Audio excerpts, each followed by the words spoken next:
ലൈംഗികാരോപണം നേരിടുന്ന കൊല്ലം MLA മുകേഷിന്റെ രാജിക്കായി മുന്നണിക്കകത്തും പുറത്തും മുറവിളി ഉയരുമ്പോൾ അക്കാര്യം ഇന്ന് ചേർന്ന CPM സംസ്ഥാന സെക്രട്ടേറിയറ്റ് ചർച്ച ചെയ്തില്ല. മുകേഷിനെ കൂടി കേട്ട് നാളത്തെ സംസ്ഥാന കമ്മിറ്റിയിൽ തീരുമാനമെടുക്കാമെന്ന് പറഞ്ഞ് ഇന്നത്തെ സംസ്ഥാന സെക്രട്ടേറിയറ്റ് പിരിഞ്ഞു. മുകേഷ് ഒഴിയണമെന്ന് ബൃന്ദ കാരാട്ടടക്കമുള്ള വനിതാ നേതാക്കൾ ഇതിനോടകം പറഞ്ഞു കഴിഞ്ഞു. CP സംസ്ഥാന സെക്രട്ടറി ബിനോയ് വിശ്വം മുഖ്യമന്ത്രിയെ നേരിട്ട് കണ്ട് ഇതാവശ്യപ്പെടുകയും ചെയ്തു. പ്രതിപക്ഷ നേതാക്കൾ, സംഘടനകൾ സമരത്തിലുമാണ്. ഇത്രയും സമ്മർദ്ദമുണ്ടായിട്ടും മുകേഷിനെ സംരക്ഷിക്കാൻ തന്നെയാകുമോ CPM തീരുമാനം? സംസ്ഥാന കമ്മിറ്റിയുടെ നിലപാട് എന്താകും?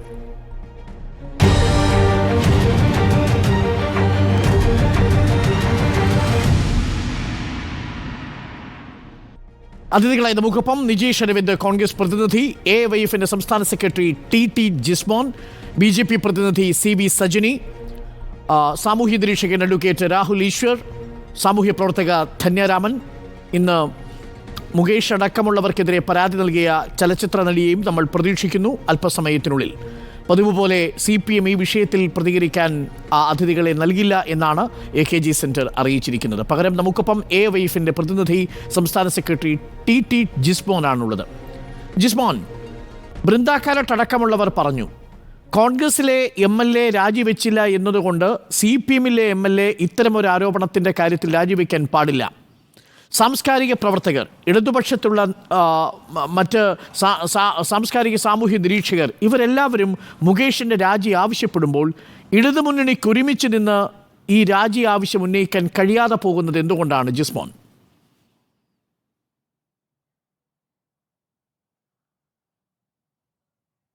തീർച്ചയായും ഇതിനകത്ത് ഇടതുപക്ഷ ജനാധിപത്യ മുന്നണിയിൽ ഈ കാര്യത്തിൽ അഭിപ്രായ വ്യത്യാസമൊന്നുമില്ല. കാരണം ഇടതുപക്ഷ ജനാധിപത്യ മുന്നണിക്ക് ഈ വിഷയവുമായി ബന്ധപ്പെട്ടുകൊണ്ട് കൃത്യമായ നിലപാടുള്ള മുന്നണിയാണ് ഇടതുപക്ഷ ജനാധിപത്യ മുന്നണി. അപ്പോൾ അതുകൊണ്ട് തന്നെ ഈ വിഷയത്തിൻ്റെ പല ചരിത്രവും എടുത്ത് പരിശോധിച്ച് കഴിഞ്ഞാൽ നമുക്ക് മനസ്സിലാക്കാൻ കഴിയും.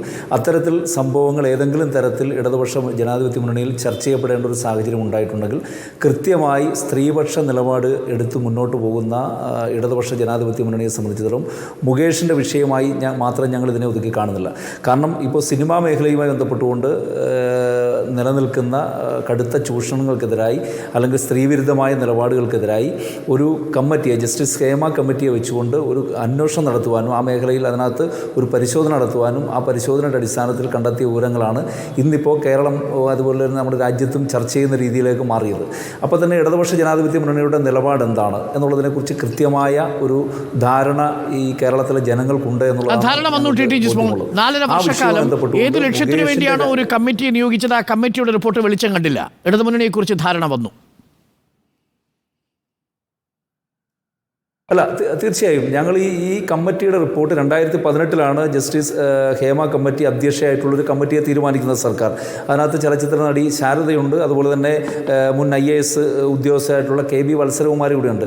2018 തീരുമാനിച്ച ഈ കമ്മിറ്റി 57 പേരെ കണ്ടുകൊണ്ട് അത് മൊഴിയെടുക്കുകയും ആ മൊഴി അടക്കം ആ റിപ്പോർട്ട് സംസ്ഥാന സർക്കാരിന് കൈമാറുന്ന സാഹചര്യം ഉണ്ടായി. ആ സംസ്ഥാന സർക്കാർ തീർച്ചയായും അത് പരിഗണിക്കുകയും അതിൻ്റെ അടിസ്ഥാനത്തിൽ കർശനമായ നടപടി സ്വീകരിക്കുന്നതിന് വേണ്ടിയിട്ടുള്ള നിലപാട് സ്വീകരിക്കുകയും പ്രത്യേക അന്വേഷണ കമ്മീഷൻ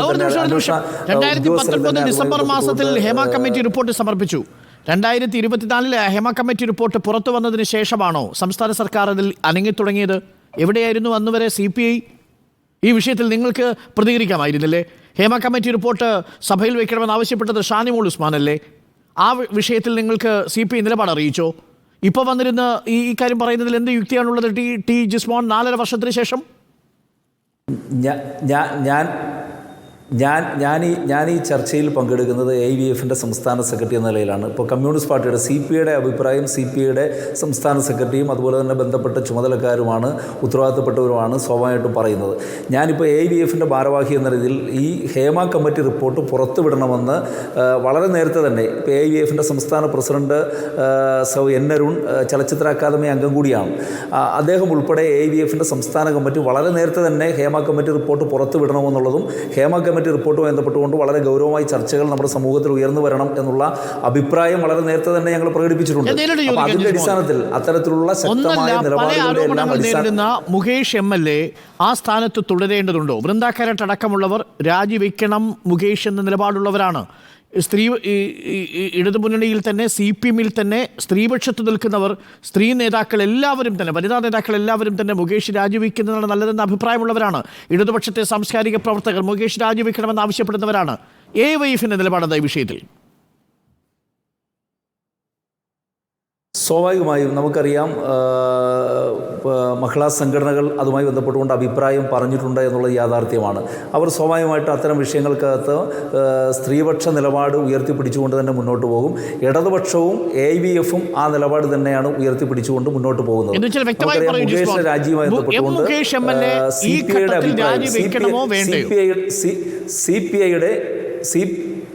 CPI-യുടെ അഭിപ്രായം തീർച്ചയായും CPI-യുടെ സംസ്ഥാന സെക്രട്ടറി അറിയിച്ചിട്ടുണ്ട്. ആരോപണ വിധേയനായവർ അധികാര സ്ഥാനത്ത് നിന്ന് മാറി അന്വേഷണത്തെ നേരിടുന്നത് നല്ലതെന്ന് ആനി രാജ പറഞ്ഞു. ഞാൻ ചോദിച്ചത് AYF-ന്റെ സംസ്ഥാന സെക്രട്ടറി TT ജിസ്മോൻ എന്താണ് പറയുന്നത്? CPM MLA ആയ മുകേഷ് ആരോപണ വിധേയനായി തുടരണോ, MLA ആയി തുടരണോ വേണ്ടയോ, രാജിവെക്കണോ വേണ്ടയോ? ഒറ്റ ചോദ്യമാണ്, സ്ട്രെയിറ്റ്. തീർച്ചയായിട്ടും ഞങ്ങൾ ഇതിനകത്ത് പറഞ്ഞിട്ടുണ്ട്, ധാർമ്മികമായ വശങ്ങൾ ഉയർത്തിപ്പിടിച്ചുകൊണ്ട് തന്നെ വ്യക്തികളുടെ ധാർമ്മികതയുണ്ട്, അതുപോലെ തന്നെ പാർട്ടികളുടെ ധാർമ്മികതയുണ്ട്, മുന്നണിയുടെ ധാർമ്മികതയുണ്ട്. പ്രധാനമായും ഈ വിഷയങ്ങളാണ് പരിഗണിക്കപ്പെടുന്നത്. ഇപ്പോൾ ഇവിടെ കോൺഗ്രസിൻ്റെ പ്രതിനിധി അടക്കം ഈ ചർച്ചയിലുണ്ട്. അദ്ദേഹം ചർച്ചയിൽ എന്താണ് പറയാൻ പോകുന്നതെന്ന് എനിക്കറിയില്ല. സ്വാഭാവികമായിട്ടും രാഷ്ട്രീയമായി മുകേഷിനെതിരായിട്ടുള്ള ശക്തമായ ആരോപണങ്ങളായിരിക്കും വരുന്നത്. മുകേഷിനെതിരായിട്ടെടുത്ത കേസ് വളരെ ഗൗരവമുള്ള കേസാണ് എന്ന കാര്യത്തിലൊരു തർക്കവുമില്ല. സമാനമായ കേസുകൾ കോൺഗ്രസിൻ്റെ നേതാക്കന്മാർ, കോൺഗ്രസിൻ്റെ 2 MLA-മാർ അവരിപ്പോഴും നിയമസഭയ്ക്കകത്ത് ഇരിക്കുകയാണ്.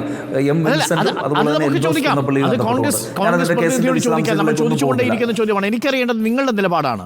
MLA രാജിവെക്കണോ വേണ്ടയോ മുകേഷ്? തീർച്ചയായും AYF-ൻ്റെ അഭിപ്രായം കൃത്യമായി തന്നെ മുന്നണിയുടെ കൺവീനർക്കും അതുപോലെ തന്നെ പാർട്ടിയുടെ സംസ്ഥാന സെക്രട്ടറിക്കുമെല്ലാം AYF-ൻ്റെ അഭിപ്രായം കൃത്യമായി തന്നെ ഞങ്ങൾ അറിയിച്ചിട്ടുണ്ട്.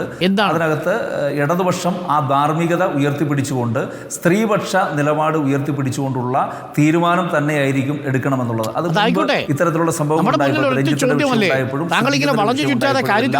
ആ നിലപാട് രാജിവെക്കണമോ വേണ്ടയോ? TT ജിസ്മോന്റെ അഭിപ്രായം എന്താ? AYF-ന്റെ അഭിപ്രായം എന്താ? അല്ല, ഞാൻ പറയുന്നത് ഡോക്ടർ അരുൺ, ഞാൻ മുകേഷ് രാജിവെക്കണം എന്നുള്ള അഭിപ്രായം തന്നെ ഈ ചാനൽ ചർച്ചയിൽ വന്നു നിന്നുകൊണ്ട് പറയണം എന്നാണ് താങ്കൾ ആഗ്രഹിക്കുന്നതെങ്കിൽ നമ്മുടെ നിലപാട് കൃത്യമാണ്. അത് സ്ത്രീപക്ഷ നിലപാടാണ്, ധാർമ്മികത ഉയർത്തിപ്പിടിക്കുന്ന നിലപാടാണ്. ധാർമ്മികമായ നിലപാടുകളെ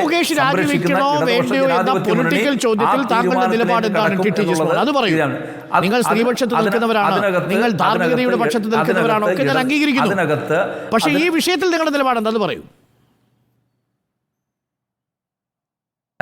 ഞാൻ പറഞ്ഞല്ലോ, ഇടതുപക്ഷ ജനാധിപത്യ മുന്നണിക്ക് സംഘടനാപരമായി ഇപ്പോൾ ഒരു പാർട്ടി, 2 പാർട്ടികളുണ്ട്, വിവിധ പാർട്ടികളുണ്ട്.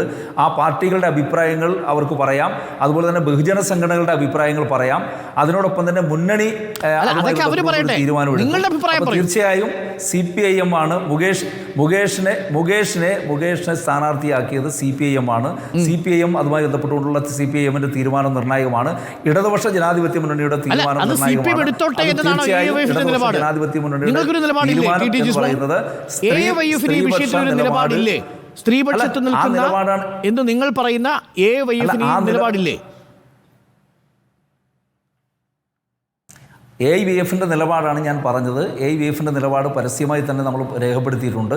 ആ നിലപാട് പിന്നെ ഏതെങ്കിലും ഒരു MLA-യുടെ കാര്യത്തിൽ മാത്രമല്ല, ഏതെങ്കിലും ഒരു MLA-യുടെ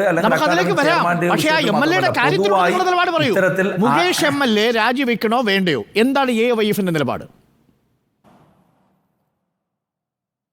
ഞാൻ പറഞ്ഞല്ലോ, ഇടതുപക്ഷ ജനാധിപത്യ മുന്നണി ആ തീരുമാനം എടുക്കും എന്ന് തന്നെയാണ് ഞങ്ങൾ കരുതുന്നത്. തീർച്ചയായും അത് അത്തരമൊരു നിലപാടിലേക്ക് ഇടതുപക്ഷത്തെ പോകുന്നതിന് വേണ്ടിയിട്ടുള്ള നിലപാട് ഞങ്ങൾ തീർച്ചയായും ഇടതുപക്ഷ നേതൃത്വത്തെയും അതുപോലെ തന്നെ കമ്മ്യൂണിസ്റ്റ് പാർട്ടിയെയും എല്ലാം ഈ തീരുമാനം അറിയിച്ചിട്ടുണ്ട്. അപ്പോഴും എനിക്ക് ഉത്തരം കിട്ടിയില്ല. വേണോ വേണ്ടയോ, രാജിവെക്കണോ വേണ്ടയോ? വേണോ വേണ്ടയോ? ഞാൻ പറഞ്ഞല്ലോ, ഞാൻ തുടക്കം മുതലേ അരുൺ പറയുന്നത്, ഇപ്പോൾ AYF-ന്റെ സംസ്ഥാന സെക്രട്ടറി എന്ന നിലയിൽ എന്നെ കൊണ്ട് മുകേഷ് രാജിവെപ്പിക്കണം എന്നുള്ള നിലപാട് ഈ ചാനൽ ചർച്ചയുമായി ബന്ധപ്പെട്ടുകൊണ്ട് പറയണം എന്നാണ് അരുൺ ആഗ്രഹിക്കുന്നത്. ഞങ്ങളുടെ നിലപാട് വളരെ വ്യക്തമാണ്.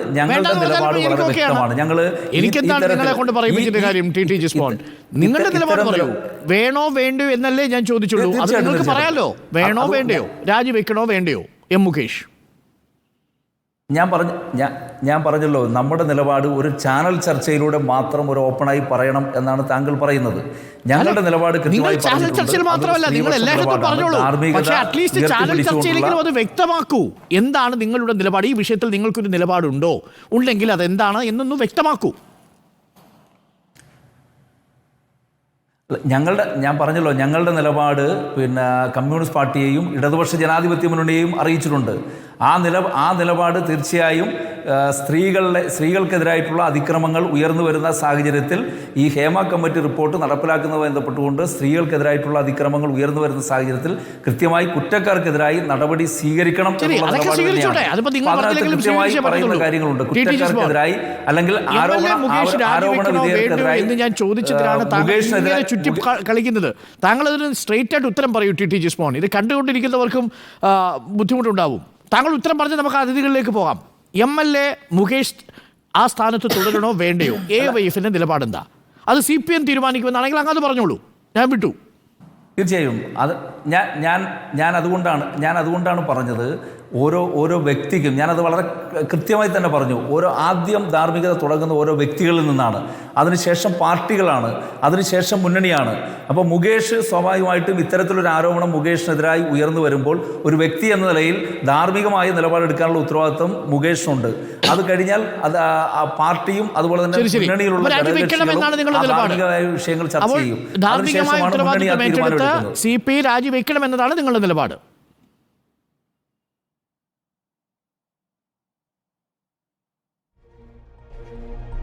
ശരിയല്ലേ ജിസ്മോൻ? ധാർമ്മികമായി മുകേഷ് രാജിവെക്കണം എന്നതാണ് AYFന്റെ നിലപാട്. കേട്ടില്ല.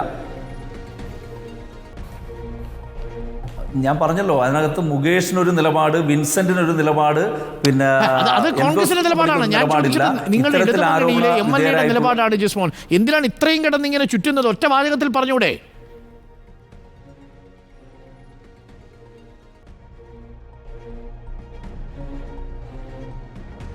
ശരി, ഞാൻ അങ്ങയിലേക്ക് വരാം. അങ്ങോട്ട് ആലോചിച്ചിട്ട് ആ തീരുമാനം അറിയിക്കൂ.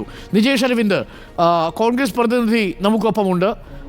നിജേഷ്, ഇന്നിപ്പോൾ വലിയ പ്രതിഷേധങ്ങൾ കണ്ടു. മഹിളാ കോൺഗ്രസിൻ്റെ പ്രതിഷേധം നമ്മൾ കണ്ടു.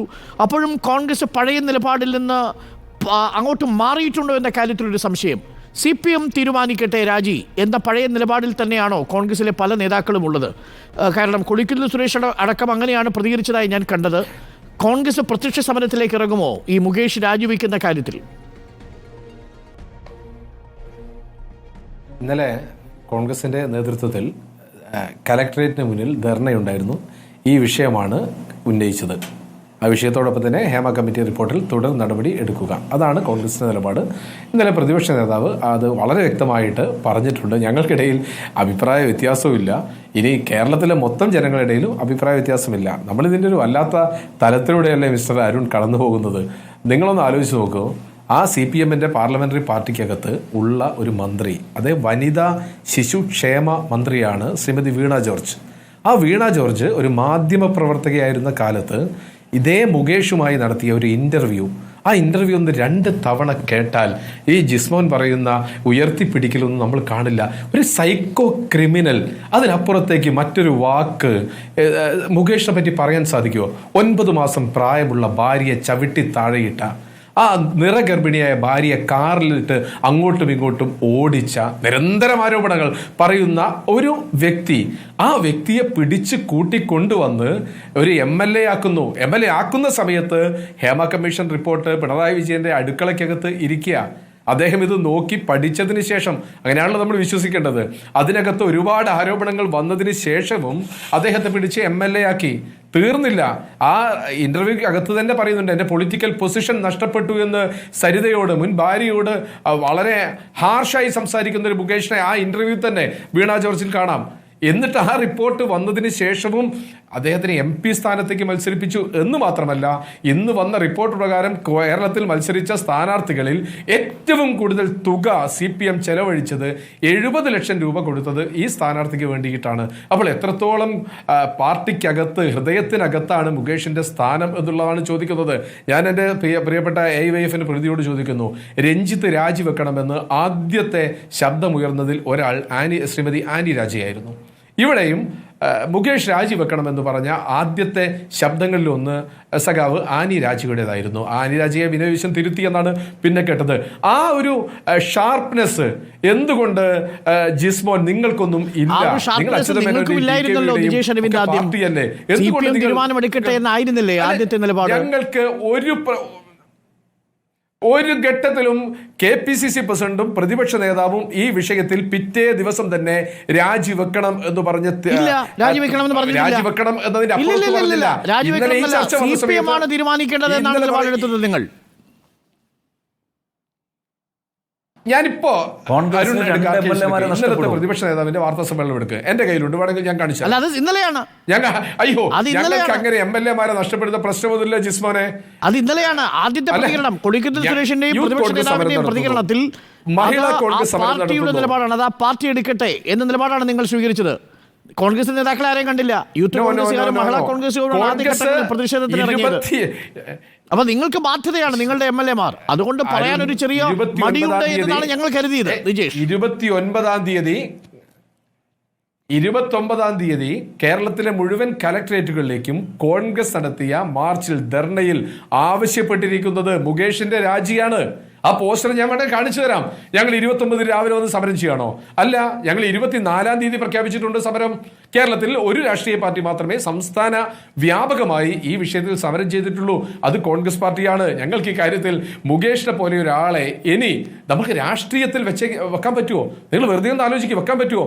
എങ്ങനെയാണ് കൊല്ലത്തുകാർ ഇദ്ദേഹത്തെ ഇന്ന് നമ്മൾ കണ്ടില്ല, കേരളത്തിൽ ഏറ്റവും നാണം കെട്ട അവസ്ഥയിൽ MLA ബോർഡ് എടുത്തു മാറ്റിയിട്ട് അദ്ദേഹം കാറിൽ സഞ്ചരിച്ച് അഭിഭാഷകനെ കാണാൻ പോകുന്നു. കമ്മ്യൂണിസ്റ്റ് പാർട്ടിയുടെ CPM-ന്റെ MLA അദ്ദേഹത്തിന് സഞ്ചരിക്കാൻ പോലും ഭയമാണ്. കേരളത്തിനകത്ത് അങ്ങനെ ഒരു ഗതികേട് CPM-ന്റെ ഒരു MLA-ക്ക് വന്നിട്ടുണ്ടോ? നമ്മൾ ആലോചിക്കും, വന്നിട്ടുണ്ടോ?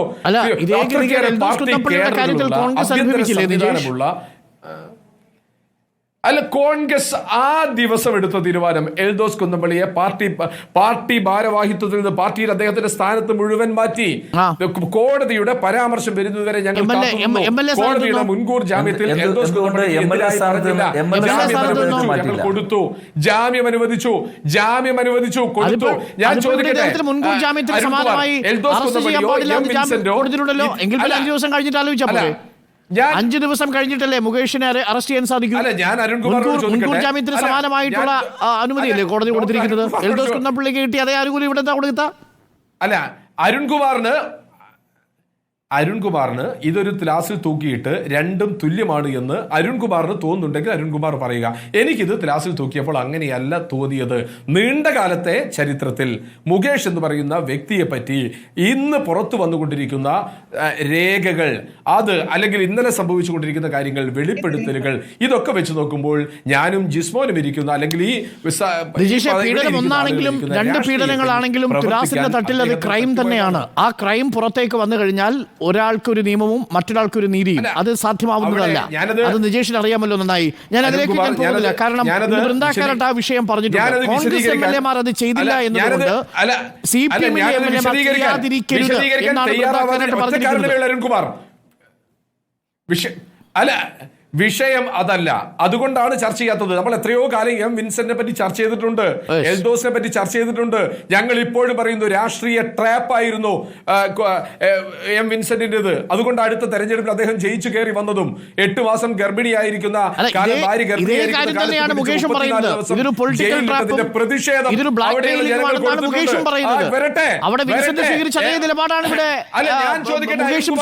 അരുൺകുമാറെ വിൻസെന്റ് MLA ഒളിച്ചോടിയിട്ടുണ്ടോ? MLA ഹോസ്റ്റലിൽ നിന്ന് മാറി നിന്നിട്ടുണ്ടോ? ആ ബോർഡ് മാറ്റിയിട്ടുണ്ടോ? ഏതെങ്കിലും വക്കീലിന്റെ അടുത്തേക്ക് തലയിൽ മുണ്ടിട്ട് പോയിട്ടുണ്ടോ? പോയിട്ടില്ല. കാരണം അദ്ദേഹത്തിന് ജനങ്ങളുടെ ധൈര്യം ഉണ്ടായിരുന്നു, പാർട്ടിയുടെ സ്റ്റാൻഡ്. എൽദോസ് കുന്നപ്പള്ളി ഇന്ന് അല്ലെങ്കിൽ ആ വിഷയം വന്ന് ജാമ്യം കിട്ടി, ജാമ്യത്തിന് വേണ്ടി പോയി, അതിനപ്പുറത്തേക്ക് അദ്ദേഹം ഒളിച്ചു നടന്നു എന്ന് ഞാൻ വിശ്വസിക്കുന്നില്ല.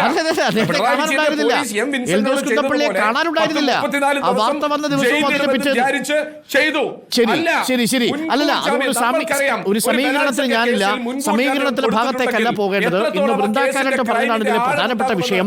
ഇതിൽ ഹേമ കമ്മിറ്റി റിപ്പോർട്ടിന് മുൻപും പിൻപും 2 വ്യത്യസ്ത സാഹചര്യങ്ങളാണ്. ഹേമ കമ്മിറ്റി റിപ്പോർട്ടിന് മുൻപ് സമാനമായ സാഹചര്യം വരുമ്പോൾ എടുത്ത നിലപാടും ഇപ്പോഴുള്ള സാഹചര്യവും അത് തികച്ചും വ്യത്യസ്തമാണ്. വ്യത്യസ്തമായ സാഹചര്യങ്ങളിൽ വ്യത്യസ്തമായ നിലപാടുകൾ ഉണ്ടാവണം എന്നതാണ് അതിലെ ഏറ്റവും പ്രധാനപ്പെട്ട കാര്യം. സി വി സജിനി, BJP വിഷയത്തിൽ വലിയ പ്രതിഷേധവുമായി രംഗത്ത് വരുന്നു. ഞാൻ സുരേഷ് ഗോപിയെ കുറിച്ച് താങ്കളോട് ചോദിച്ച് ബുദ്ധിമുട്ടിക്കുന്നില്ല, കാരണം അത് നിങ്ങൾക്ക് തന്നെ ബാധ്യതയായി കഴിഞ്ഞൊരു നിലപാടാണ്.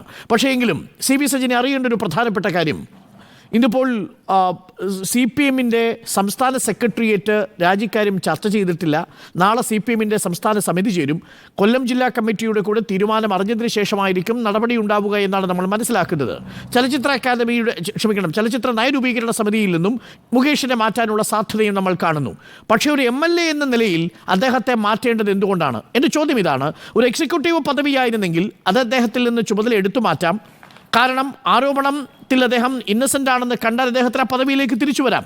പക്ഷെ ഒരു MLA സ്ഥാനം നഷ്ടപ്പെടുത്തിയാൽ അത് സാധ്യമാവില്ലല്ലോ. CV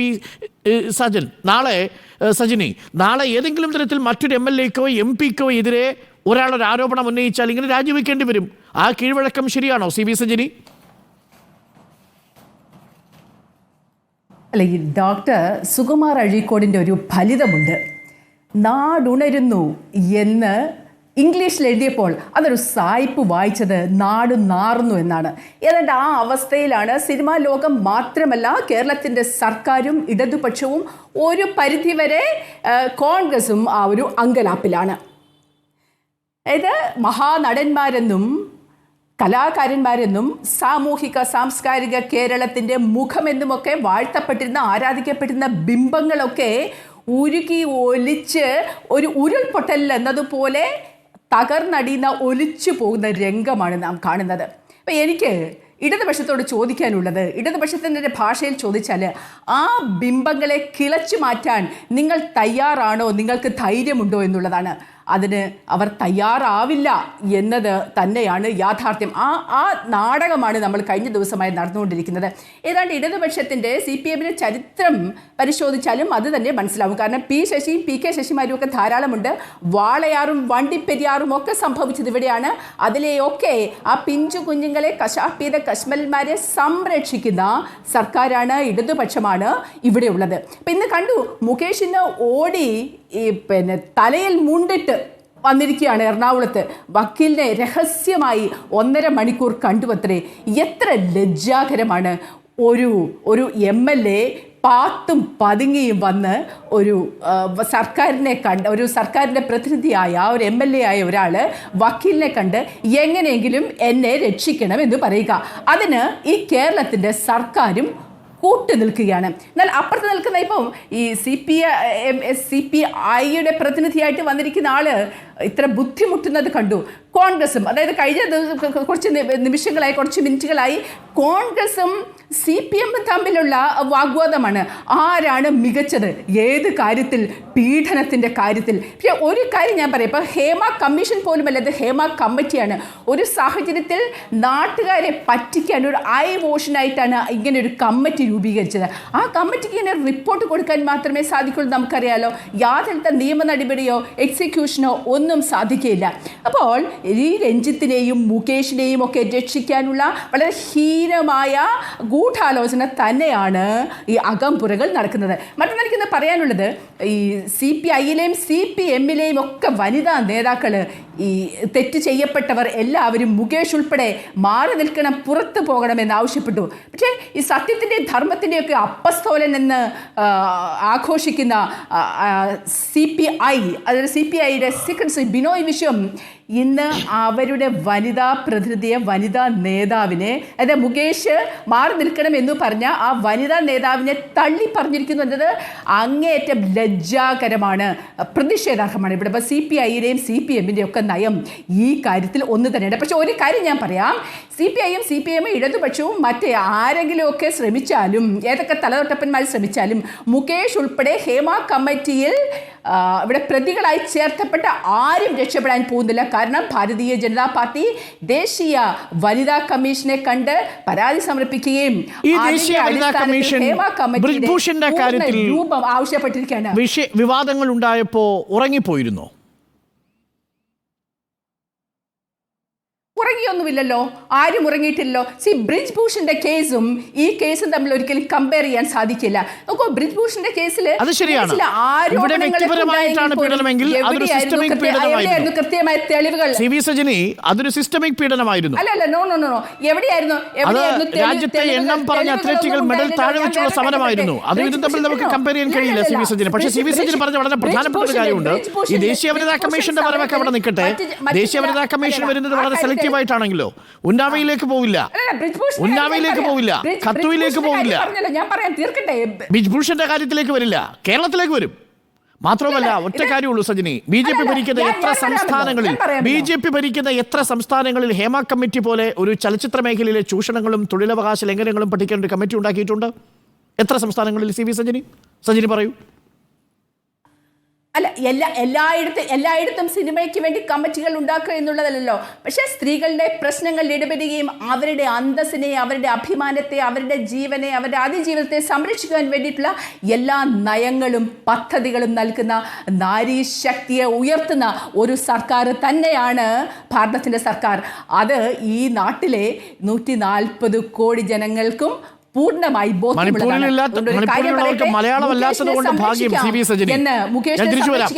ഇടവേള വേണം. ഇടവേള കഴിഞ്ഞ് ഞാൻ അഡ്വക്കേറ്റ് രാഹുൽ ഈശ്വറിലേക്കും ധന്യരാമനിലേക്കും മടങ്ങിയെത്താം.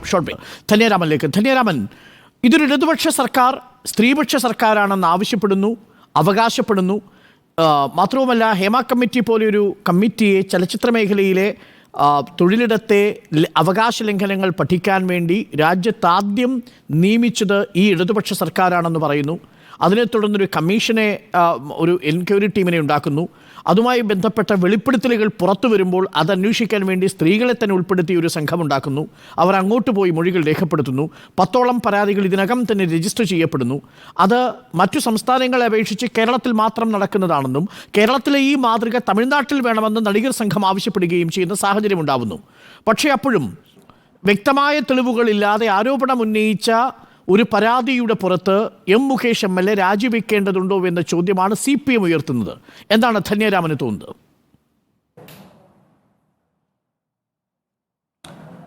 ഇടതുപക്ഷ സർക്കാരിൽ നമുക്ക് വളരെയധികം പ്രതീക്ഷയുണ്ടായിരുന്നു. ഒന്നാം പിണറായി സർക്കാർ തെറ്റില്ലാത്ത രീതിയിലാണ് മുൻപോട്ടേക്ക് പോയത്. പക്ഷേ രണ്ടാം ഇടതുപക്ഷ സർക്കാരിൻ്റെ കാലമായപ്പോഴത്തേക്കും ഈ കാര്യത്തിനൊക്കെ വലിയ തോതിൽ മങ്ങലേറ്റിട്ടുണ്ട്.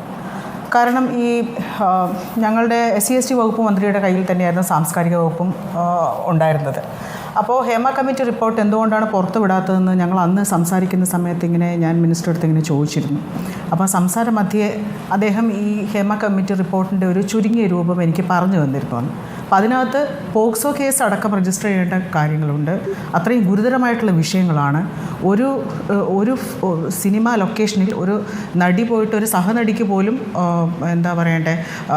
ഭയങ്കരമായിട്ട് സെക്ഷൽ അബ്യൂസ് ഏൽക്കേണ്ടി വരുന്നുണ്ട്. ഒരു പെണ്ണിന് ഒരു സഹനടിയുടെ കൂടെ തന്നെ പല പുരുഷന്മാരിൽ നിന്നുമാണ് ഇത്തരത്തിലുള്ള വളരെ മോശം ഇൻസിഡൻസ് ഉണ്ടായിക്കൊണ്ടിരിക്കുന്നത്. അപ്പോൾ അതിനെക്കുറിച്ച് ഒരു ധാരണ അന്ന് പറഞ്ഞിരുന്നു. പക്ഷെ അന്ന് എനിക്ക് മനസ്സിലാക്കാൻ പറ്റുന്നത് രാഷ്ട്രീയത്തിൻ്റെ തലപ്പത്തിരിക്കുന്നവർക്കും ഭരണത്തിൻ്റെ തലപ്പത്തിരിക്കുന്നവർക്കും ഇത് കൃത്യമായിട്ട് അറിയാമായിരുന്നു. പക്ഷേ ഈ സിനിമ അല്ലെങ്കിൽ സീരിയൽ അല്ലെങ്കിൽ ഇത്തരത്തിലുള്ള സാംസ്കാരിക മേഖലയിലുള്ള ആൾക്കാർക്ക് എന്തെങ്കിലും ഗുരുതരമായിട്ടുള്ള കുറ്റകൃത്യം ചെയ്യുന്ന ഒരു മേഖല തന്നെയാണ്. കാരണം തുടക്കത്തിലേ നമ്മളെല്ലാം മയക്കുമരുന്നിൻ്റെ ഇത്തരം റേപ്പിൻ്റെ ഒക്കെ നേരത്തെ ചെറിയ ചെറിയ തോതുന്ന പരാതികൾ വന്നുകൊണ്ടിരുന്നു. ഈ സിനിമ സീരിയലിൽ പ്രവർത്തിക്കുന്ന പെൺകുട്ടികളെ സംബന്ധിച്ച് അവർക്ക് ഒരിക്കലും ഇത് പറയാനുള്ളൊരു സ്പേസ് ഇല്ല. മറ്റേത് ഡിപ്പാർട്ട്മെൻറ്റിലും ഏത് സ്പേസിലായാലും നമുക്കത് പറയാൻ സാധിക്കാറുണ്ട്. പക്ഷേ ഈ സിനിമ സീരിയൽ രംഗത്ത് അവർക്കൊരു സ്പേസ് ഇല്ല. ഈ അമ്മ അസോസിയേഷൻ എന്നൊക്കെ പറയുന്നത് നമുക്കറിയാമല്ലോ. ഇപ്പം അതിൻ്റെയൊക്കെ ക്വാളിറ്റി എന്താണെന്നുള്ളത് മനസ്സിലായില്ല. എൻ്റെ തലപ്പത്തിരിക്കുന്ന ആൾക്കാർ സൈനികത്തിൻ്റെ യൂണിഫോം ഇട്ടുകൊണ്ട് പോയിട്ട് വെറും ഭീരുക്കളാണ്, ഭീരുക്കൾ. ഒരു പെണ്ണിൻ്റെ പരാതി കേൾക്കാനോ അത് പരിഹരിക്കാനോ അത് കണ്ടിന്യൂസ് ആയിട്ട് അത്തരത്തിലൊരു ഒരു പരാതിയെങ്കിലും ഈ നട്ടിലുള്ള അമ്മ അസോസിയേഷനിലെ ആൾക്കാർ പരിഹരിച്ചിരുന്നെങ്കിൽ ഇത്രയും കാലം ഈ സ്ത്രീകൾ ഇതിനകത്ത് കിടന്ന് ചൂഷണം അനുഭവിപ്പിക്കുമായിരുന്നു അവർ യഥാർത്ഥത്തിൽ. എല്ലാ മനുഷ്യരും ഇപ്പോൾ സിനിമ സീരിയലായാലും അല്ലെങ്കിൽ ഞങ്ങളൊക്കെ കൺസ്ട്രക്ഷൻ രംഗത്താണ്, ഞാൻ ആ രംഗം കൺസ്ട്രക്ഷൻ്റെ കരിയറായിട്ട് എടുത്ത് അതിനോടുള്ള അഭിനിവേശം കൊണ്ടാണ്. അപ്പോൾ ഓരോ മനുഷ്യനും അങ്ങനെ ആയിരിക്കും, അവരുടെ അഭിരുചിയും അവരുടെ താല്പര്യവും അങ്ങനെ ആയതുകൊണ്ടാണ് അവർ കരിയർ ചൂസ് ചെയ്യുന്നത്. അപ്പോൾ അവിടെ നേരെ മര്യാദയ്ക്ക് ജോലി ചെയ്യാൻ ഒരു സാഹചര്യം ഇന്നും സർക്കാരിന് ഒരുക്കി കൊടുക്കാനായിട്ട് സാധിച്ചിട്ടില്ല. ഇത് അറിഞ്ഞു വെച്ചുകൊണ്ട് തന്നെ മോഹൻലാലിനെ ഈ രണ്ടാം പിണറായി സർക്കാർ നവോത്ഥാന കാലത്തിൻ്റെ ആ ഒരു മീറ്റിംഗ് വന്ന സമയത്ത് അയാൾ കേരളത്തിൻ്റെ ബ്രാൻഡ് അംബാസഡറാണെന്ന് വരെ പറഞ്ഞു കളഞ്ഞു.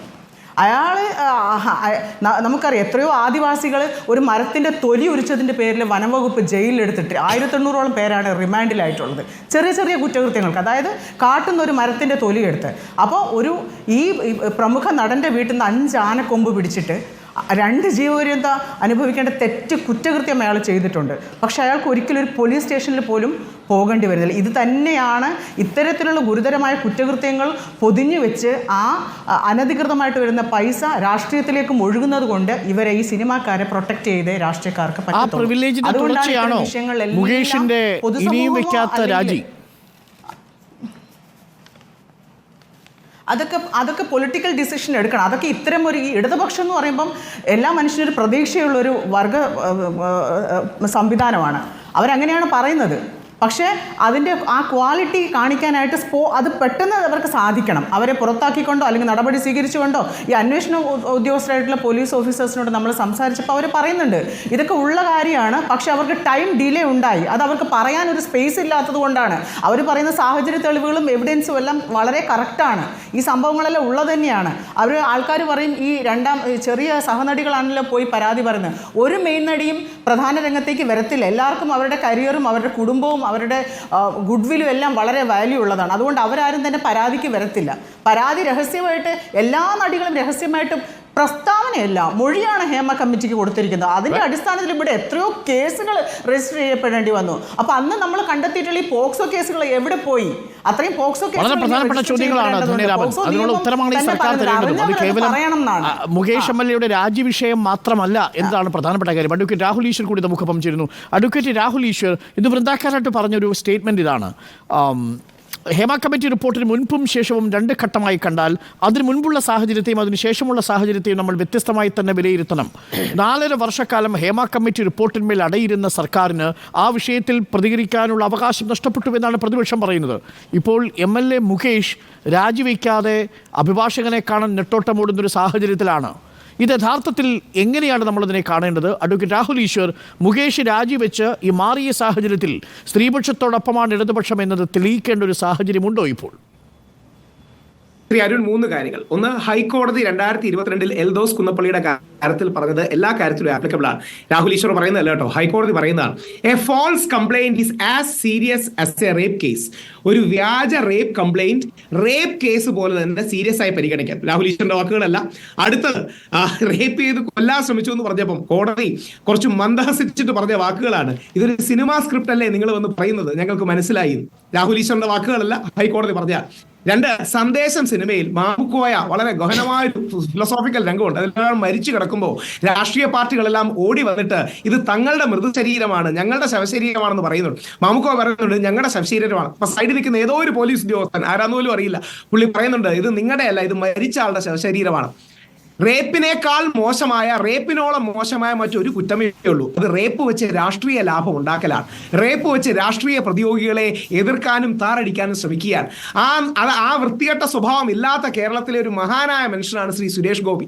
അദ്ദേഹത്തിന്റെ എതിർചേരിയിൽ നിൽക്കുന്ന ആളാണ് മുകേഷ്. പക്ഷേ രാഷ്ട്രീയമായ എതിർചേരിയിൽ നിൽക്കുമ്പോഴും മുകേഷിനെതിരെ വന്ന ആരോപണങ്ങളാണെന്ന് പറയാൻ നന്മ കാണിച്ച സുരേഷ് ഗോപിയുടെ നന്മയാണ് നമ്മൾ എടുക്കേണ്ടത്. പോട്ടെ, നമ്മുടെ ബാബുരാജിനെതിരെ ചില ആരോപണങ്ങൾ വന്നു, റിപ്പോർട്ടർ അടക്കം കൊടുത്തു. അതിനുശേഷം നിങ്ങൾക്ക് പോലും അതിലെന്തൊക്കെയോ ഡൗട്ട് തോന്നി. ശ്രീ അരുണിന്റെ ഞാൻ അത് കാണുകയായിരുന്നു. ഞങ്ങൾക്ക് തന്നെ ആ പരാതിയിൽ ചില കാര്യങ്ങളിൽ ക്ലാരിറ്റി ഇല്ല എന്ന് തുറന്നു പറയാൻ നിങ്ങൾ കാണിച്ച മയവും മിതത്വവുമാണ് നമുക്ക് വേണ്ടത്. WCC എനിക്ക് വളരെ എതിർപ്പുള്ള ഒരു ഫെമിനിസ്റ്റ് സംഘടനയാണ്. പക്ഷേ WCCയുടെ ഏറ്റവും മഹത്തരമായ നിലപാടുകളാണ് നമ്മൾ കഴിഞ്ഞ ഒരാഴ്ചയിൽ കണ്ടത്.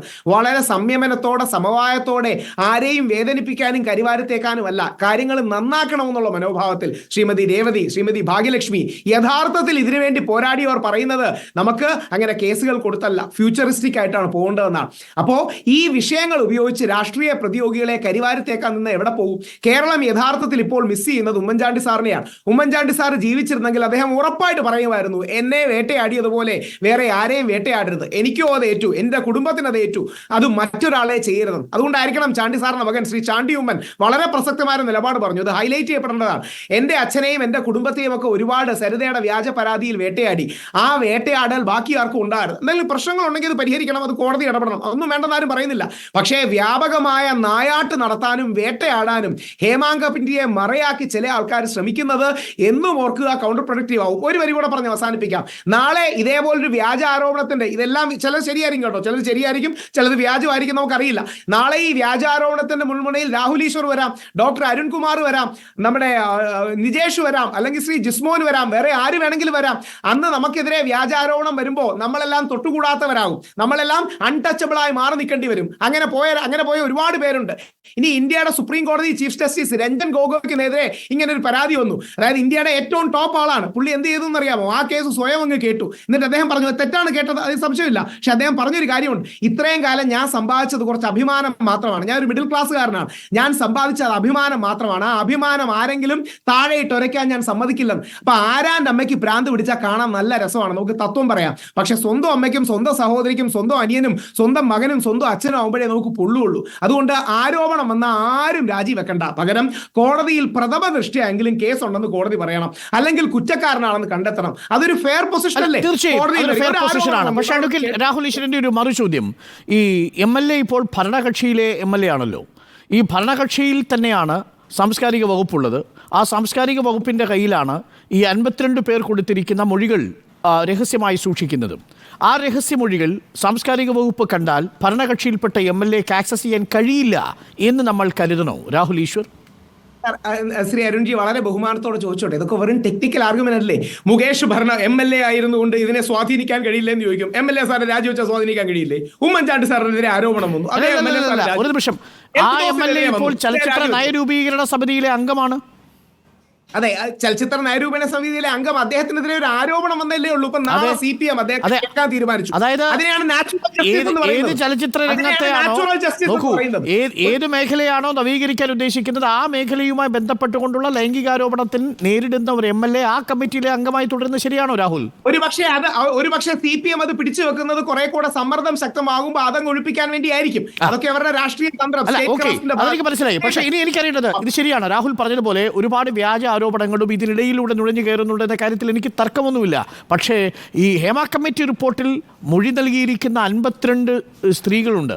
ആ 52 പേരും വിവിധ മേഖലകളിൽ ദുരിതമനുഭവിച്ചിട്ടുള്ളതിനെക്കുറിച്ച് വിവരിക്കുന്നുണ്ട് പല ഘട്ടങ്ങളിലായി. അതിനെക്കുറിച്ചുള്ള വിവരണങ്ങൾ പൂർണ്ണമായി നമ്മുടെ കയ്യിൽ കിട്ടിയില്ലെങ്കിലും അത് സർക്കാരിൻ്റെ കയ്യിലുണ്ട്. നടപടി വേണ്ടേ? തീർച്ചയായും വേണം. അവിടെയാണ് ഈ എക്സ്പ്ലോയിറ്റേഷനും സത്യമാണ്. നമ്മൾ പലപ്പോഴും പേഴ്സണലി അറിയുന്നതും നമ്മൾ കേൾക്കുന്ന കാര്യങ്ങളും ഒക്കെ തന്നെയാണ്. അതുകൊണ്ട് ഇത് വളരെ ഇമ്പോർട്ടൻ്റ് ആയ നടപടി വേണം. പക്ഷേ ഇവിടെ ഒരു കാര്യം കൂടെയുണ്ട്, ഇത് കമ്മീഷൻ അല്ല, ഇത് കമ്മിറ്റിയാണ്. അതായത് കമ്മീഷന് കുറെ കൂടെ വിപുലമായ അധികാരങ്ങളുണ്ട്. കമ്മീഷൻ പോലും section 8B commission of enquiry acts പ്രകാരമേ പ്രവർത്തിക്കാൻ പറ്റൂ. 8Bയിൽ പറയുന്നത് എനിക്കെതിരെ ഒരു ആരോപണം ഉണ്ടെങ്കിൽ എന്റെ മറുപടി കൂടെ കേട്ട് നാച്ചുറൽ ജസ്റ്റിസ് നൽകിയിട്ട് മാത്രമേ അത് വെളിയിൽ വിടാൻ പാടുള്ളൂ എന്നാണ്. അവിടെയാണ് സെപ്റ്റംബർ 10 ഹൈക്കോടതി എടുക്കുന്ന നിലപാട് വളരെ പ്രധാനവും പ്രസക്തവുമാവും. പക്ഷെ ഒറ്റ റിക്വസ്റ്റേ ഉള്ളൂ, ആരോപണം വന്നുകൊണ്ട് ആരെയും മാറ്റരുത്. മീ ടു പോലെ മെൻ ടൂവും വേണം. വ്യാജ ആരോപണം ഉണ്ടെങ്കിൽ പ്രതിരോധിക്കാനാകണം. 53.2% ഫാൾസ് റേപ്പ് കേസസ് ഉണ്ടെന്ന് ഡൽഹി കമ്മീഷൻ ഫോർ വുമന്റെ ഒരു സ്റ്റഡി കഴിഞ്ഞ ദശാബ്ദത്തിലുണ്ട്. Rahul Easwar 53% false rape case ഉണ്ട് എന്ന് പറഞ്ഞാൽ അതായത് 100-ൽ 47 കേസുകൾ ശരിയാണ്.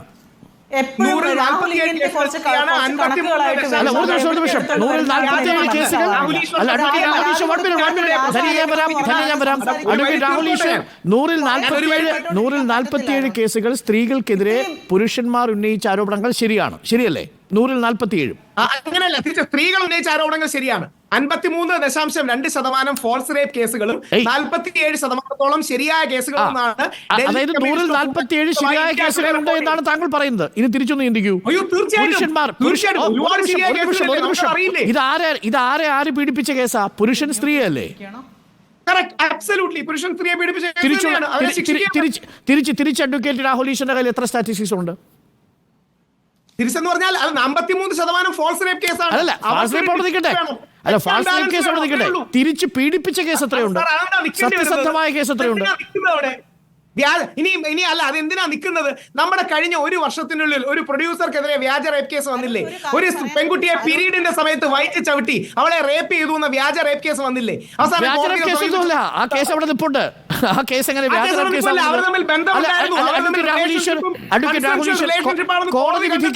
കോടതി വിധിക്കുന്നതിന് മുമ്പ് താങ്കൾ എങ്ങനെയാണ് വ്യാജമാണെന്ന് വിധിച്ചത്? കോടതിയുടെ വിധിന്യായത്തിൽ, ഇദ്ദേഹത്തിന് മുൻകൂർ ജാമ്യം കൊടുത്ത വിധിന്യായത്തിൽ ഇവർ തമ്മിൽ എഴുതി വെച്ചിട്ടുണ്ട്. എന്താണ് എഴുതി വെച്ചത്? വ്യാജമാണെന്ന് എഴുതി വെച്ചോ? രാഹുൽ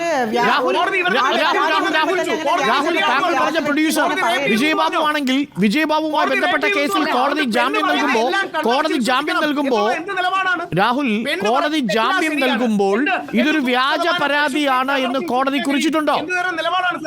ഇതൊരു വ്യാജ പരാതിയാണെന്ന് കോടതി കുറിച്ചിട്ടുണ്ടോ? ഇല്ല. പക്ഷേ കോടതി പറയാത്ത കാര്യം രാഹുൽ പറയും. കോടതി പറയാത്ത കാര്യം രാഹുൽ എങ്ങനെ പറയും? ഉമർ ലുലുവിനെതിരെ റോള് കൊടുക്കാത്തോണ്ട് ഒരു പെൺകുട്ടി വ്യാജ റേപ്പ് കേസ് കൊടുത്തതല്ലേ? അതാണല്ലോ. നോക്കൂ, നിങ്ങൾക്ക് രാഹുൽ നിങ്ങൾക്ക് അധികാരം ഉപയോഗിച്ചുകൊണ്ട് ഒരു സ്ഥാനക്കയറ്റം വാഗ്ദാനം ചെയ്തോ, നിങ്ങളൊരു മിഠായി വാഗ്ദാനം ചെയ്തോ, നിങ്ങളൊരു വിവാഹം വാഗ്ദാനം ചെയ്തോ, നിങ്ങൾ ഏതു തരത്തിലുള്ള ഫാൾസ് ആയിട്ടുള്ള പ്രോമിസ് കൊടുത്തൊരു പെൺകുട്ടിയുമായി ലൈംഗിക ബന്ധം നടത്തിയാലും അതൊരു കുറ്റകൃത്യമാണ്. രാഹുൽ അറിയില്ലേ? അതാവട്ടെ, പക്ഷെ നോ എന്ന് പറയുന്ന ഒരു നിമിഷം രാഹുൽ നോക്കൂ, രാഹുൽ നമ്മളുടെ ഏറ്റവും വലിയ കാര്യം അതാണ്. നമ്മളുടെ ഏതൊരു സുഹൃത്ത് ബന്ധവും പ്രണയബന്ധവും ഇനി ആ പ്രണയിനി നോ എന്ന് പറയുന്ന നിമിഷം നിങ്ങൾ അവരുമായി ബന്ധപ്പെടാൻ ശ്രമിച്ചാൽ it will come under rape. Rahul, പക്ഷേ റെട്രോസ്പെക്റ്റീവായി നോ പറയാൻ പറ്റില്ല.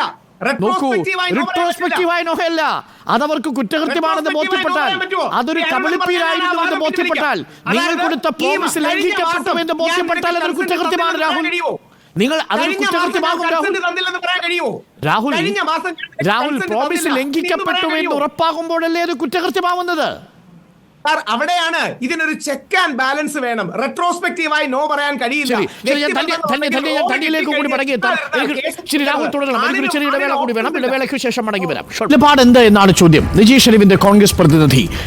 നിജേഷ്, ഇപ്പോൾ രാഹുൽ സൂചിപ്പിച്ചതുപോലെ ഈ ആരോപണങ്ങളിൽ പലതും വ്യാജമായി വരുന്ന സാഹചര്യങ്ങളിൽ ഒരു MLA സ്ഥാനത്ത് നിന്നും ഒരാൾ പുറത്തു പോയാൽ തിരിച്ചവിടേക്ക് വരിക സാധ്യമല്ല. ഇപ്പോൾ ചലച്ചിത്ര നയരൂപീകരണ സമിതിയിലെ അംഗത്വം രാജിവെച്ചാൽ നാളെ ഇദ്ദേഹം സത്യസന്ധനാണെന്നും ഇദ്ദേഹം നിരപരാധിയാണെന്നും ബോധ്യപ്പെട്ടാൽ തിരിച്ചു വന്നാൽ ആ പദവിയിലേക്ക് പ്രവേശിക്കാവുന്നതേ ഉള്ളൂ. പക്ഷേ അതുപോലെയല്ലല്ലോ ഒരു MLA സ്ഥാനം. ആ MLA സ്ഥാനം രാജിവെക്കണമെന്ന് ആവശ്യപ്പെടുന്നത് എന്തുകൊണ്ട് എന്ന് ഇനിയും വ്യക്തമാവുന്നില്ല. നിജേഷ്, ഒരു കാര്യം കൂടി. നിജേഷ്, ഈ എൽദോസ് കുന്നപ്പള്ളിയുടെ കാര്യം പറഞ്ഞപ്പോൾ അദ്ദേഹം MLA ആയിരിക്കുന്ന കാലയളവിലാണ് അത്തരമൊരു പീഡനം നടത്തിയതായി വാർത്ത വരുന്നതും പരാതി ഉണ്ടാവുന്നതും. എന്നാൽ ഇവിടെ വർഷങ്ങൾക്ക് മുമ്പ് ഒരു വലിയ കുറ്റകൃത്യം നടത്തി എന്നുള്ള ആരോപണം ഇപ്പോൾ നേരിടുകയാണ് ഈ MLA. അപ്പോൾ അതുകൊണ്ടത് തെളിയിക്കപ്പെടുന്നത് വരെയുള്ളൊരു സാവകാശം MLAക്ക് കൊടുത്തൂടെ? അതൊരു ധാർമ്മികതയല്ലേ നിജേഷ്? രണ്ട് കാര്യം. ഒരു പൊതുബോധം നമ്മൾ അനാവശ്യമായി സൃഷ്ടിക്കരുത്. എനിക്ക് രാഹുൽ ഈശ്വറിൻ്റെ ഈ സംഭാഷണത്തോട് അങ്ങേയറ്റം വിയോജിപ്പാണ് ഉള്ളത്. ഇല്ലാത്ത കുറേ കണക്ക് പറഞ്ഞുകൊണ്ട് ഇതാണ് ശരി, ഇത് ആരോപണമാണ് എന്നല്ല. ഇന്ന് കേരളം ചർച്ച ചെയ്തുകൊണ്ടിരിക്കുന്ന വല്ലാത്തൊരവസ്ഥ, ഒരു തൊഴിലിടത്തിൽ നിന്ന് ഈ ചൂഷണം, ഈ പീഡനം, ഇത് ചർച്ച ചെയ്യാൻ വേണ്ടി നമ്മൾ 4.5 കൊല്ലം മുമ്പ് ഒരു കമ്മിറ്റി റിപ്പോർട്ട് കൊടുക്കുന്നു. ആ റിപ്പോർട്ട് നേരത്തെ സഹോദരി ധന്യാരാമൻ പറഞ്ഞത് എന്താണ്? വളരെ ഗുരുതരമായൊരു കാര്യമല്ല അദ്ദേഹം പറഞ്ഞത്. സാംസ്കാരിക മന്ത്രിയുമായി നേരിട്ട് സംസാരിച്ച സമയത്ത് അതിനകത്ത് പോക്സോ കേസ് ഉൾപ്പെടെ വേണമെന്ന് മന്ത്രി നേരിട്ട് പറഞ്ഞിട്ടുണ്ട്. അങ്ങനെ മന്ത്രി നേരിട്ട് പറഞ്ഞു എന്ന് പറയുന്ന ഒരു കാര്യം വീണ്ടും വീണ്ടും അടുക്കി വെച്ച് പുറം ലോകം കാണാതെ വെച്ചാൽ ഇതിലെ യഥാർത്ഥ പ്രതിയാരാ? ഇത്രയേറെ ആരോപണങ്ങൾ വന്നിട്ടും അത് പുറം ലോകം കാണിക്കാതെ വെച്ച ഒന്നാം പിണറായി സർക്കാർ. അദ്ദേഹം നേരത്തെ ശ്രീമതി ധന്യാരാമൻ ന്യായീകരിച്ചു, ഒന്നാം പിണറായി വിജയൻ സർക്കാർ അല്ലേ ഇതിൽ ഏറ്റവും വലിയ പ്രതി, ഏറ്റവും വലിയ കുറ്റക്കാർ? ഇത്രയേറെ കാലം ഈ പീഡനം മുന്നോട്ട് പോയിട്ടുണ്ടെങ്കിൽ അതിന് ഉത്തരവാദി പിണറായി വിജയൻ ഗവൺമെന്റ് അല്ലേ? നമ്മൾ ആ യഥാർത്ഥ ഫോക്കസ് എന്ന് മാറ്റിക്കൊണ്ട് വ്യക്തികളിലേക്ക് നീട്ടിപ്പോകുമ്പോൾ യഥാർത്ഥത്തിൽ ചർച്ച ചെയ്യപ്പെടുന്നതിന്റെ ഗൗരവം നഷ്ടപ്പെടുകയല്ലേ ചെയ്യുന്നത്? ഇവിടെ കോംപ്ലിമെന്റ് കൊടുക്കുക ഈ ഗവൺമെന്റിന്. ഈ ഗവൺമെന്റ് കോംപ്ലിമെന്റ് കൊടുത്തുകൊണ്ടിരിക്കുക. ഈ ഗവൺമെന്റ് ഞങ്ങൾക്ക് വിശ്വാസമുണ്ട്, അതാണ് ഇതാണെന്ന്. യഥാർത്ഥത്തിൽ ഇതൊക്കെ വായിച്ചു എന്ന് ഞാൻ വിശ്വസിച്ചല്ല. ഇപ്പോൾ ശ്രീമതി ധന്യാരാമൻ പറഞ്ഞ വാക്കിൽ നിന്ന് നമ്മൾ പറയുന്നു സാംസ്കാരിക മന്ത്രി ഇത് വായിച്ചിട്ടുണ്ട്, അത് എടുത്തു കഴിഞ്ഞാൽ പോക്സോ കേസ് എടുക്കേണ്ടി വരും എന്ന് പറയുന്നു. എന്ന് പറഞ്ഞാൽ മുകേഷിനെതിരെയുള്ള ആരോപണം, സിദ്ദീഖിനെതിരെയുള്ള ആരോപണം, രഞ്ജിത്തിനെതിരെയുള്ള ആരോപണം, ഇതൊക്കെ ഇവർ വായിച്ചിട്ടുണ്ട്. വായിച്ചതിന് ശേഷമാണ് ചലച്ചിത്ര വികസന കോർപ്പറേഷന്റെ അജീവനാക്കി വെച്ചത്, നയരൂപീകരണ സമിതിയുടെ ആളാക്കി വെച്ചത്. സിദ്ദീഖിനെ ഈ നാട്ടിൽ വലിയ ആളാക്കി വെച്ചത്. ഇതൊക്കെ അറിഞ്ഞിരുന്നെങ്കിൽ ഒരു ഗവൺമെന്റ് സത്യപ്രതിജ്ഞ ലംഘനമല്ലേ മിസ്റ്റർ അരുൺകുമാർ നടത്തിയത്? ഇതെല്ലാം അറിഞ്ഞതിന് ശേഷവും ഇവരെ പദവിയിലേക്ക് കൊണ്ടുവന്നിട്ടുണ്ട് എങ്കിൽ ഭരണഘടന തൊട്ട് സത്യപ്രതിജ്ഞ ചെയ്ത ഒരു ഗവൺമെന്റ് യഥാർത്ഥത്തിൽ സത്യപ്രതിജ്ഞ ചെയ്ത ഭരണഘടനയോട് കാണിച്ച വല്ലാത്തൊരു പകരം എന്താ പണ്ട് അങ്ങനെയായി? അതെ, കൃത്യമായിട്ട് 52 പേരാണ് മൊഴി കൊടുത്തതെന്ന് പറഞ്ഞു. അവർ with evidence, screenshot, voice message അടക്കം തെളിവോടുകൂടിയാണ് ഈ മൊഴി കൊടുത്തവരെല്ലാം തന്നെ കൊടുത്തിട്ടുള്ളത്. നമ്മൾ ഈ മേഖലയിലെ പ്രശ്നങ്ങൾ ശാശ്വതമായിട്ട് പരിഹരിക്കാനാണ് ശ്രമിക്കേണ്ടത്. ഇതിനകത്ത് ആരെയും വെള്ളപൂശിയിട്ടൊന്നും കാര്യമില്ല. ഇതേപോലെ ഈ പുരോഗമന സാഹിത്യ കേന്ദ്രം പുകസ എന്ന് പറയുന്നൊരു സംഭവമുണ്ട്. അതിൽ ഗോകുലേന്ദ്രൻ എന്ന് പറഞ്ഞ ഒരാളുണ്ട്. അയാൾ വർഷങ്ങൾക്ക് മുമ്പ് ഞങ്ങളുടെ ഒരു ദളിത് കുഞ്ഞിനെ റേപ്പ് അറ്റംപ്റ്റ് നടത്തിയ ആളാണ്. ആ കുഞ്ഞിൻ്റെ ട്രോമ നല്ലപോലെ അറിയാവുന്ന ഒരാളാണ് ഞാൻ. എത്രയോ വർഷം മാനസികമായിട്ട് തകർന്നു പോയ ആളാണ്. അവനൊക്കെ ഇപ്പോഴും ഈ പുകസയുടെ കമ്മിറ്റിയിൽ, ഈ ഇന്നലെ വന്ന കമ്മിറ്റി പോലും അയാൾ ഇപ്പോഴും ഉണ്ട്. അവൾ കൊടുത്ത പരാതി പോലീസ് പറഞ്ഞു അതിന് തെളിവില്ല എന്ന് പറഞ്ഞ് കളയുവാണ് ചെയ്തത്. രാഹുൽ ഈശ്വർ നേരത്തെ സംസാരിക്കുമ്പോൾ പറഞ്ഞു വ്യാജ പരാതി. അതിന് അങ്ങനെ പറയരുത് രാഹുൽ. ഇത് വ്യാജമാണെന്ന് പറയാൻ രാഹുൽ ആയിട്ടില്ല. ഇവിടെ കേസെടുത്ത് അന്വേഷണ ഉദ്യോഗസ്ഥർ അത് അന്വേഷിച്ചുകൊണ്ടിരിക്കുന്ന സമയത്ത് വ്യാജ പരാതിയാണെന്ന് എങ്ങനെ ബോധ്യം വരും? ഇവിടെ സീരിയൽ നടികൾ പോലും അവരുടെ അഭിപ്രായം പറയുന്നുണ്ട്. അതായത് രാത്രി 11 മണിക്ക് അവരെ കൃത്യമായിട്ട് ഈ പെരുക്കട ജംഗ്ഷനിൽ ഇറക്കി വിട്ട കാര്യം പോലും പറയുന്നുണ്ട്. ഒരു വാഹനമില്ലാതെ, ഒരു വാഹന സൗകര്യം കൊടുക്കാൻ നിങ്ങളൊക്കെ എങ്ങനെയോ ആയിക്കോ എന്നുള്ള ആ ഒരു സ്ത്രീകളോടുള്ള ഒരു സിനിമ സീരിയൽ ഈ സാംസ്കാരിക രംഗത്തെ ആൾക്കാരുടെ ആ ഒരു മനോഭാവം മാറണം. ഈ ചൂഷണം നിൽക്കണം. അതിനുവേണ്ടിയാണ് നമ്മളൊക്കെ സംസാരിക്കുന്നത്. ഈ ഗോകുലേന്ദ്രനെ പോലെയും അല്ലെങ്കിൽ ഇത്തരത്തിലുള്ള സിനിമ കുത്തകയാക്കി വെച്ചിരിക്കുന്ന സമ്പത്തുള്ള ഈ ആൾക്കാര് പെൺകുട്ടികളെ ഇഷ്ടമുള്ള രീതിയിൽ അവർ ടോർച്ചർ ചെയ്യുന്നത് ഇത് അവസാനിപ്പിക്കണം എന്ന് തന്നെയാണ്. അതിനാണ് അല്ലാതെ പരാതി കൊടുക്കുമ്പോൾ തന്നെ വ്യാജ പരാതി എന്ന് പറയരുത്. പരാതി കൊടുത്ത ആൾക്കാരെ വ്യക്തിപരമായിട്ട് അവർക്കും കുട്ടിയും കുടുംബവും ഉണ്ട്. സംസാരിച്ചു വ്യാജ പരാതി ഒരു ചർച്ചയ്ക്ക് വന്നിരിക്കുമ്പോഴേ വ്യാജ പരാതി എന്നാണ് നിങ്ങൾ ആദ്യം പറയുന്നത്. നിങ്ങൾ വ്യാജ പരാതി എന്ന് പറഞ്ഞു എവിടുന്ന് ഒരു കണക്ക് കൊണ്ടുവന്ന അതല്ല. ഇവിടെ 52 പേര് മൊഴി കൊടുത്തിട്ടുണ്ടെങ്കിൽ 52 പേര് വിത്ത് എവിഡൻസ് ആണ്. പരാതി കൊടുത്ത ബംഗാളിലെ നടിക്ക് ആ നാട് വിട്ടിന്ന് പോകേണ്ടി വന്നിട്ടുണ്ടെങ്കിൽ സിനിമയുടെ പ്രിവിലേജ് തന്നെയാണ് ഇവിടെ കാണുന്നത്. ഒരു കൈ ഉയർത്തി. സജിനി പ്ലീസ്. നിങ്ങളെന്താ സംസാരിക്കാത്തത്? അല്ല എനിക്ക്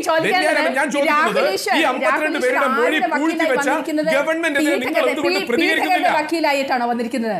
പീഠകരുടെ വക്കീലായിട്ടാണ് വന്നിരിക്കുന്നത്. കഴിഞ്ഞ ബി.ജെ.പി. സർക്കാരില് മന്ത്രിയായിരുന്ന ആരോപിതർ. അതുകൊണ്ട് ഞാൻ പറയട്ടെ രാഹുൽ ഇപ്പോൾ മുകേഷിന്റെ ഭാര്യയായിരുന്ന സരിതയുടെ മൊഴി മാത്രം മതി. അവർ പൂർണ്ണ ഗർഭിണിയായിരുന്ന കാലത്ത് മുകേഷിൽ നിന്ന് അനുഭവിക്കേണ്ടി വന്ന പീഡനങ്ങളും യാതനകളും യഥാർത്ഥത്തിൽ മുകേഷിനെ ജയിലെടുക്കാനും പുറത്താക്കാനും കഴിഞ്ഞ ബി.ജെ.പി. സർക്കാരിന്റെ ഭാഗത്ത് മീറ്റു വിവാദം വന്നപ്പോൾ അന്നത്തെ മന്ത്രിയായിരുന്ന എം.ജെ. അക്ബർ പുറത്തുപോയി. അത് ആ മാതൃക ബി.ജെ.പി. സർക്കാരിന്റെ ആ മാതൃക പിന്തുടരുവാനുള്ള ആവശ്യവും ഇടതുപക്ഷ സർക്കാരിനുണ്ടോ? മറ്റൊരു കാര്യം കൂടി പറയട്ടെ. മറ്റൊരു പ്രധാന കാര്യം കൂടി പറയാനുണ്ട്. സിനിമാ ലോകം എന്ന് പറയുന്നത് ഏതാനും നടികളും നടന്മാരുടെയും മാത്രം ലോകമല്ല. അത് ആയിരക്കണക്കിന് ചെയ്തിട്ടുള്ള ഒരു വലിയ ഇൻഡസ്ട്രിയാണ്. അതെ ജിസ്മോൻ പറഞ്ഞോളൂ. സമയം കഴിഞ്ഞു ജിസ്മോൻ. അതൊരു വലിയ ഇൻഡസ്ട്രിയാണ്. തീർച്ചയായിട്ടും. അല്ല, ഇങ്ങനൊരു ചർച്ച ഉയർന്നു വന്നത് തീർച്ചയായും വലിയ സന്തോഷമുണ്ട്. കാരണം കേരളത്തിലെ ഗവൺമെന്റ് സിനിമാ മേഖലയിൽ നടക്കുന്ന ചൂഷണവുമായി ബന്ധപ്പെട്ടുകൊണ്ട് ഒരു കമ്മീഷൻ വെക്കാൻ ഇന്ത്യയിൽ ആദ്യമായി ഒരു സംസ്ഥാനത്ത് തീരുമാനിച്ചത് കേരളത്തിലാണ്.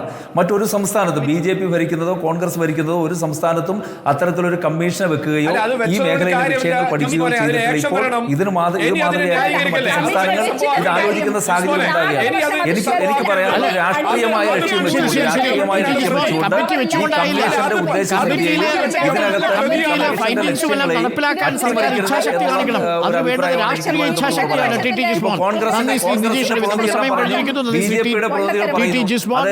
സജിനി, അഡ്വക്കേറ്റ് രാഹുൽ ഈശ്വർ, ധന്യരാമൻ ചർച്ചയിൽ ചേർന്നതിനാണ്.